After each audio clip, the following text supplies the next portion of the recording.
আসসালামু আলাইকুম। অ্যান্ড্রয়েড স্টুডিওর মধ্যে আমাদের অ্যাপের যে অ্যাকশন বারের যে কালারটা আছে এই কালারটা যদি আমরা পরিবর্তন করতে চাই তাহলে এটা কিভাবে করব।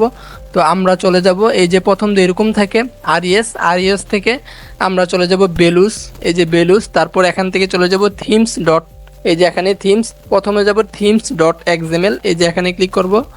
তো এখানে স্টাইল ট্যাগ শুরু এবং স্টাইল ট্যাগ শেষ, এর মাঝখানে আমরা একটা কোড লিখব, লেস দেন সাইন আইটেম, তারপর অ্যান্ড্রয়েড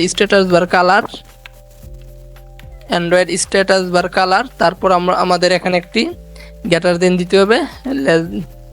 তারপর এখানে আমরা একটা কালার কোড নাম দিব হ্যাশ 1234566 দেওয়ার পর আমরা এখান থেকে একটা কালার দিচ্ছি, এই কালারটাই আমি দিচ্ছি। দেওয়ার পর এই কোডটা আমি কপি করলাম, কপি করার পর চলে যাব এই যে থিম ডট এক্সএমএল নাইট এখানে। তো এখানে আবার এই যে স্টাইল টেক্সট শুরু এবং স্টাইল টেক্সট শেষ, এখানেই মূলত আবার কোডটা পেস্ট করে দিব, পেস্ট, এই যে এখানে কোডটা পেস্ট করে দিলাম। তারপর আমরা এবার অ্যাপটাকে রান করব।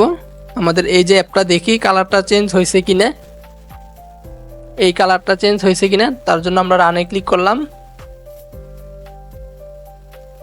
তারপর আমি এটাকে আবার এই যে প্রথম থেকে রান করি, আবার রানে ক্লিক করলাম। এই যে দেখুন আমাদের অ্যাপের যে অ্যাকশন বার যে কালারটা আছে এটা কিন্তু পরিবর্তন হয়ে গেছে।